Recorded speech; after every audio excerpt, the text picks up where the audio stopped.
All right, let's talk about the Pro Bowl being an absolute dumpster fire and ideas moving forward. A standout receiver at OTAs this past week, as well as the player of the day. And that player, by the way, is not on the offensive side of the ball. And let's talk about much freaking more. But first, how about those?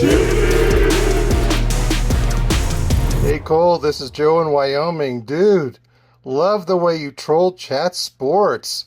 Keep drinking that cold brew and let's freaking go. How about those Chiefs? What's up, guys? My name is Cole, and I do daily news about the Chiefs and the NFL overall, literally every single day. So I'm going to need you to sub if you're new. Hit that like button if American football is the greatest sport in the world. And let's get into this news, starting first with news that the big corporate channels will always try to hide from you guys, but have no fear, because I am here. Sky Moore is a fan of Insomnia cookies, which honestly, they are incredible. If you've never had them before, you must find some of these cookies immediately. CEH is out there watching some boxing match, and these dudes looked both a bit lost, but were also going in on each other, slugging each other's faces relentlessly, which in a boxing match is always a good sign. Juju was reunited with his dog Bougie, so have no worries about that one. And then George Karlaftis can be seen looking a bit more trimmed down while doing these weird rainbow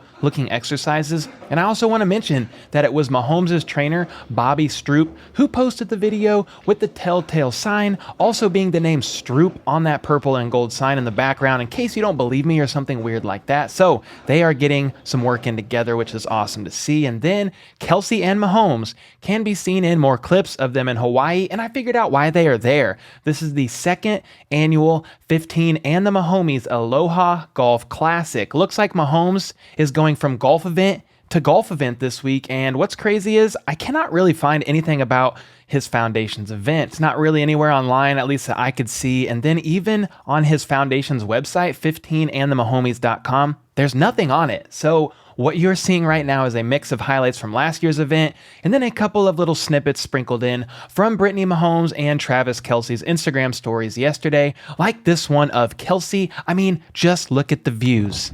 Mashed potato. Catching touchdowns and hitting greens. That's what we do. Be right on it. Great shot. Right next to the hole, baby. Right next to the hole. Wow. Don't mind me, boys. Wow. Sticking it tight. Keeping it real tight. Yeah, I need to go to Hawaii, like right now. That looks incredible. They had some event last night where Patrick spoke, and of course, some Hawaii Islander performances happened, which has to when you are in Hawaii, no excuses. And then Tyreek Hill is continuing to make his rounds, at least for football camps. We're not talking podcast today, okay?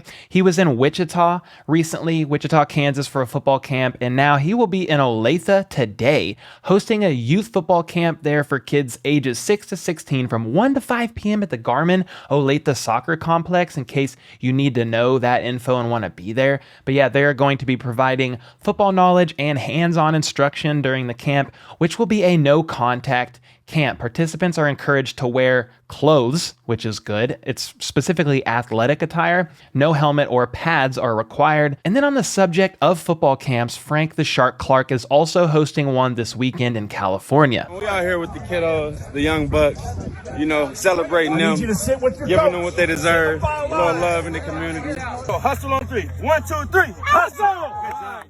So yeah, it looks like football camps and golf events are the wave right now in the heart of the offseason, but hats off to Frank Clark, Tyreek Hill, and others who are putting on free events like this for the kids who just want to learn, they want to grow, and they want to get better while hanging out with people that they really look up to. So hats off to them again for that. And since it is the off season, I got to use this opportunity to fill you all in on something important about the Kansas City Royals real quick. Stay with me because this is a good one. Even though they are the worst team in the entire league, literally, they are 17-34. That's really bad. But last night, they ended a 5-game losing streak, beating the Astros 6-0, which put them at 2,000 overall wins in history at Kauffman Stadium, which they fittingly coined 2K at the K. So yeah, let's be honest here. They've got to find something worth celebrating because it sure is not their season record. This could very well be the highlight of their entire season, so I wanted to make a quick note of that. Even though they may not win many more games at all, and on an even bigger note, they may not even be playing games here at Kauffman Stadium much longer if they indeed move their stadium to downtown Kansas City. Either way, there you go, baseball news, woo-hoo. All right, let's have a fireside chat real quickly here about the joke of a football game called the Pro Bowl, because NFL Commissioner Roger I Get Booed Everywhere I Go Goodell very recently had this to say about it. I think the conclusion was that the game itself doesn't work. Whew. Wow, man.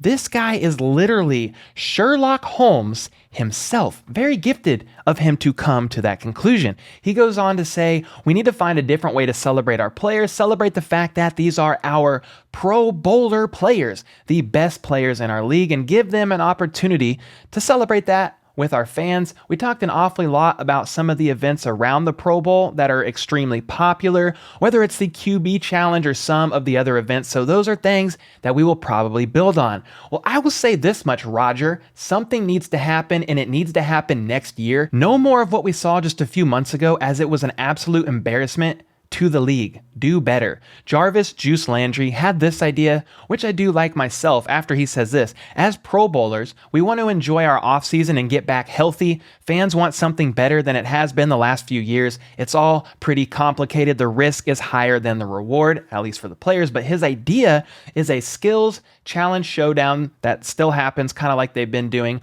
more fan engagement events, and then end the week not with a stupid little touch each other game, it's just very awkward, but end it with a Senior Bowl game where I believe the Pro Bowlers would be there to help coach the players, which, hey, I think that is a great freaking idea. What do y'all think about that one? Let me know in the comments down below. And from here, I want to take some time to look at more OTA notes from Arrowhead Pride's own Pete Sweeney, and also notes from Matt Derrick from Chiefs Digest. So obviously, with Mahomes leaving the sport of football for golf this week, Chad Henne, Shane Buechele, and Dustin Crum are the ones who shared the workload of reps. And again, this was noted that Justin Watson stood out again to Sweeney, which is another head-turning note. He said, in one-on-ones, wide receiver Justin Watson popped again in my look. Just a clean route runner, and he comes with a willingness to play special teams. Hello, Uncle Dave. So yeah, another day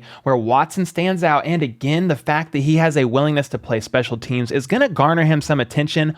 100%. And if we continue with the wide receiver trend for a moment here before switching to the defense, he notes that both Juju Smith-Schuster and Mecole Hardman were absent Thursday. I think Juju wanted to spend time with his dog, and Mecole is dealing with the pulled hammy. And speaking of hammies, Sky Moore continued to be limited in his practices because of his little hammy. So with that being said, Sweeney notes something that may be a bit surprising here to some at least. He says it's early, they are in shorts, etc., but MVS continues to stand out to me as the Chiefs' top wide receiver. He had maybe the nicest catch of the day in 7-on-7s as he snatched a ball in the back left of the end zone for a TD, which caused a rise out of the offense. Definitely got to keep our eyes on MVS this season, because Sweeney also noted last week that out of all the receivers out there working with Mahomes, it looked like MVS and Mahomes had the best chemistry, actually giving the appearance that they had been working together for years already. And regarding MVS, Matt Derrick from Chiefs Digest noted this from week 1 of OTAs when Mahomes was present. He said Mahomes couldn't resist showing his new receivers the no-look pass during the 7-on-7 period. Mahomes looked off the defender by staring this way in the middle while whipping a quick pass that way to Marquez Valdes-Scantling, who nearly fell for the fake himself before reaching back to his left to secure the catch. So yeah, that time in Texas was beneficial for sure, and you can see that with Mahomes and MVS specifically, who have really only been working together for about 2.5 months at the most, which is fantastic that they look this in tune and in sync already to me. I just said in sync, and it made me think of the stupid boy band. And remember, wide receivers coach Joe Blameyer had this to say on Thursday about MVS. He is the epitome of a professional. He comes in ready to work, all business, wants to know what he's doing, why, the whole picture, the whole story. detailed. The athletic ability, I think, speaks for itself. When he gets into the classroom, you kind of see how he has gotten where he's gotten. He's on his P's and his Q's, wants to know and wants to learn not only what he's doing, but the whole offense. So that is worth taking a little bit of a note of. And he also mentioned that they aren't going to put MVS in a box, purely looking back at how he was used with the Packers, but are going to utilize his strengths and would like him to write his own freaking story.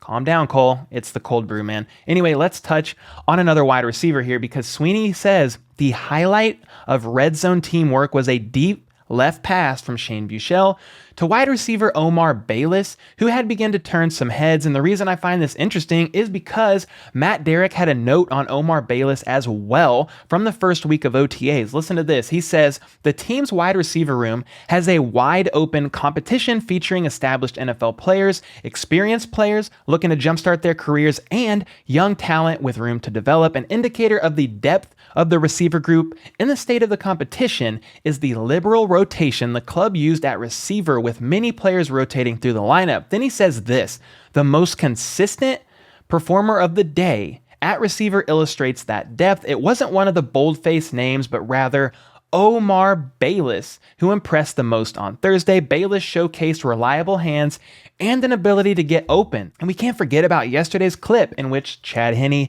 hit a receiver right over the top of Justin Reed, and that receiver was Omar Bayless. So he just keeps coming up, keeps making his rounds, and keeps doing his thing. It's worth noting, 3 people have now noted.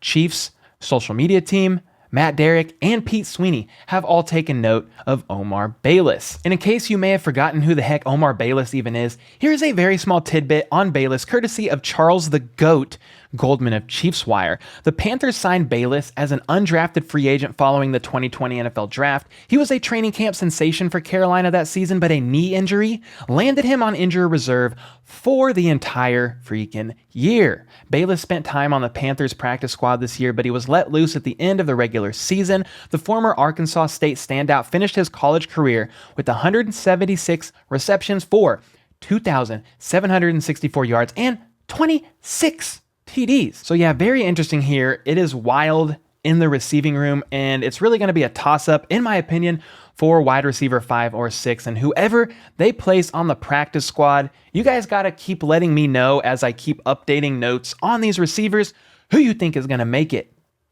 I just said that so aggressively, but it just changes all the time, and it's stressing me out. I need more coffee.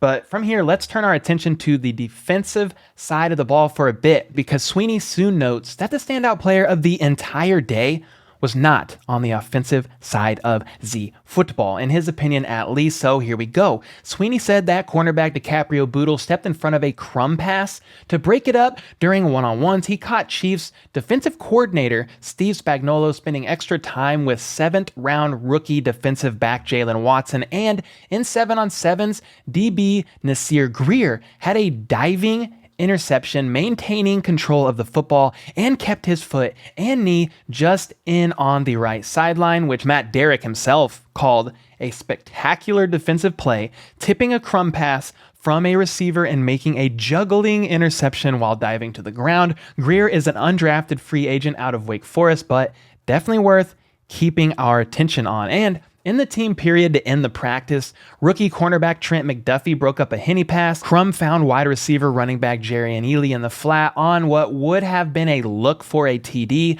Bootle broke up a Buechele pass, and this is the second time that Bootle is mentioned, by the way, worth noting. And defensive end Malik Herring knocked down a crumb pass. Dude, they're talking about crumbs so much that I am very hungry. Anyway, he broke down a crumb pass at the line, and then Sweeney shares who he thought the best player at practice was on Thursday, and that was 4th-round cornerback Joshua Williams, who had several impressive one-on-one reps. He intercepted Henne during the team period and broke up a pass in 7-on-7. So not only did he have impressive one-on-one reps, but the 4th-round pick from a D2 school also had some noticeable plays during 7-on-7 and team ball. We definitely need to keep our little pupils on this CB, that is for sure. And here's a reminder of what Spags said about Joshua Williams during his presser. We spent a good amount of time with him him before the draft. He was impressive in the way he came off, and the length was big, 6'3". And you listen to the stories of how he got there and why he ended up at a smaller school, Fayetteville State. We sat there and said, well,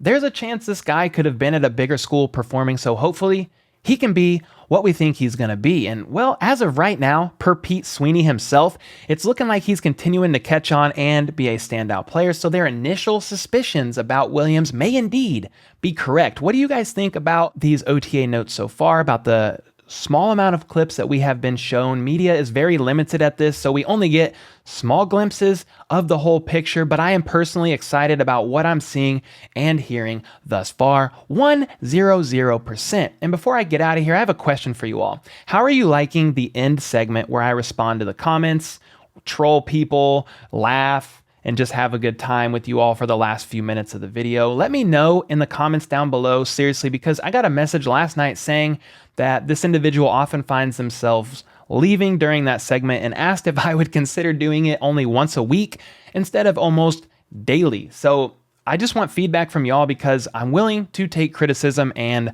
adjust as we continue to grow the heck out of this channel. But my thoughts on that segment are this: once I get to that segment, the main news is basically over and people can leave. That's why I do chapters. People are free to come and go as they please, like a saloon in the Wild Wild West. Anyway, I do that segment mainly for the ones that want to stay and listen to me troll people and then respond to fun comments. So yeah, again, let me know in the comments if you like it, you don't like it, you want it shorter, you want it less often. Let me know. Again, I'm open to critique. I'm open to continuing to adjust for the sake and the good of Chiefs Kingdom. I want it to be something that brings you guys value and something you enjoy, not something you put up with and feel like you have to endure. So let me know, and make sure to leave a comment below to potentially be featured in an upcoming video. Sub for more daily news like this, and check out this video here, which is actually an hour-long video of all the Chiefs' regular season highlights from the 2021 season. And until next time, let's go. Let's freaking go. How about those